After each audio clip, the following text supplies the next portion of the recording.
Salut, c'est Louis.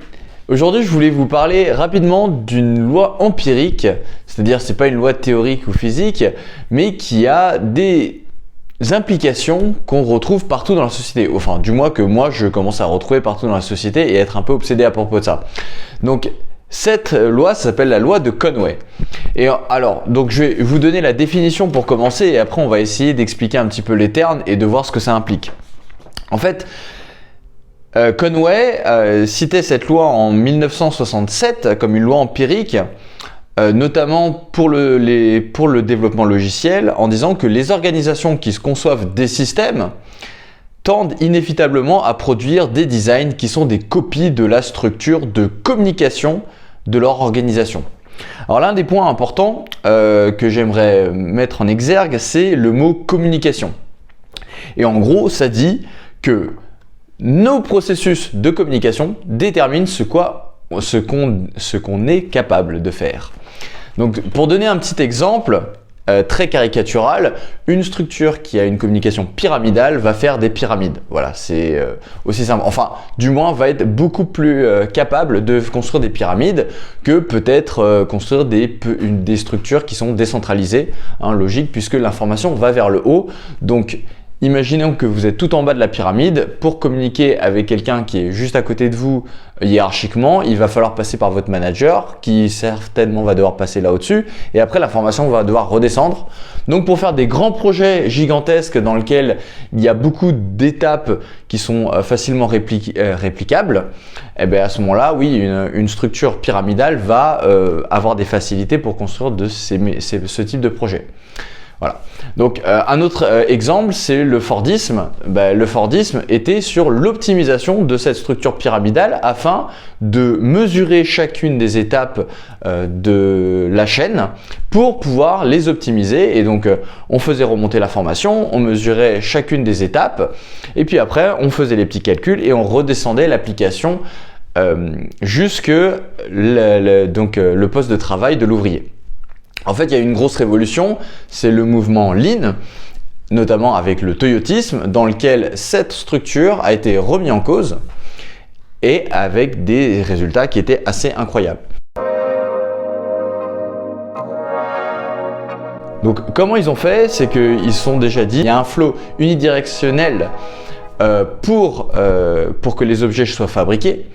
Et donc, pour maximiser ce flow, plutôt que de faire remonter l'information du poste de travail vers les managers qui vont faire remonter vers, par exemple, les ingénieurs et vers l'exécutif, il faut maximiser le flot de l'information sur la chaîne de production.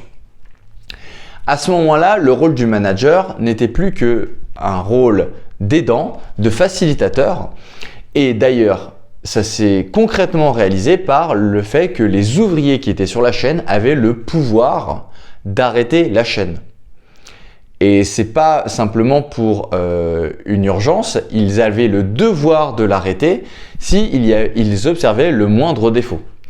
À ce moment-là, quand la chaîne était arrêtée, ce qui peut être une hérésie pour des personnes qui connaissent les principes du Fordisme, eh bien, l'équipe se rassemblait, les autres personnes sur la chaîne venaient, le manager venait et ils observaient le défaut pour essayer de le résoudre pour qu'il ne soit pas reproduit une deuxième fois.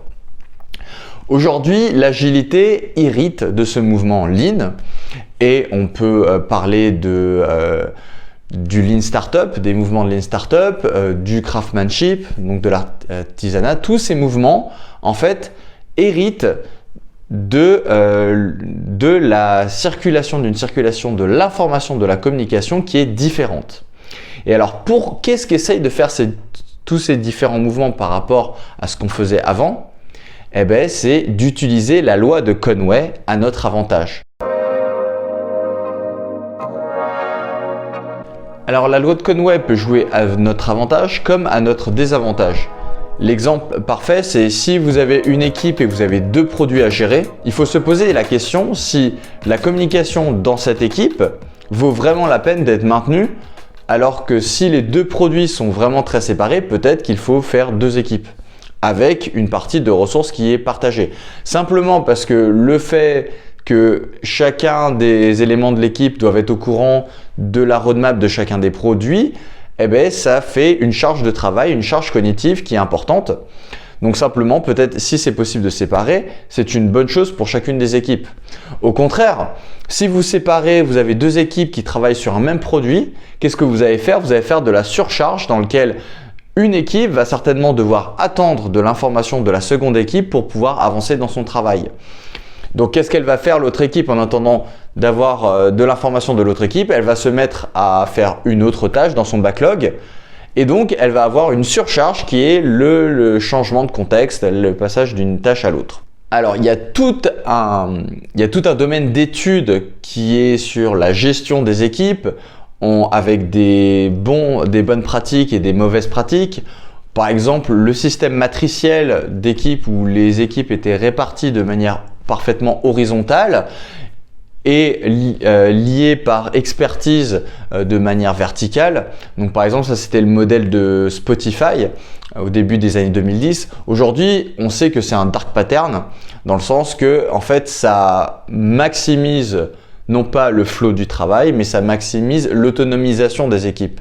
Mais comme je l'ai dit, l'autonomisation des équipes, elle peut être positive pour le développement du produit, comme elle peut aller à l'encontre du développement du produit. Dans le livre Team Topology, il propose 4 structures d'équipe. Je vous laisserai aller regarder vous-même ou sinon je pourrais faire une vidéo pour en parler.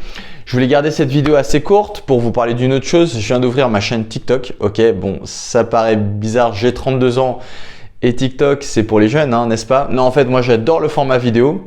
Surtout que ça me permet de faire du journaling, donc du vlog très rapide, très impactant et surtout qu'il faut aller chercher les personnes là où elles sont. Et donc, si les jeunes ou même si les gens de notre génération sont là-bas, eh bien pourquoi on n'irait pas leur contacter pour leur parler d'entrepreneuriat, de code, de choses, je sais pas, qui pourraient peut-être créer des vocations. Donc voilà, dites-moi ce que vous en pensez. Si vous avez un compte TikTok, essayez de me suivre. Sinon, créez-en un et abonnez-vous à ma chaîne. Ça pourrait être commencé. Ou mieux, faites votre chaîne TikTok pour parler des choses qui vous intéressent.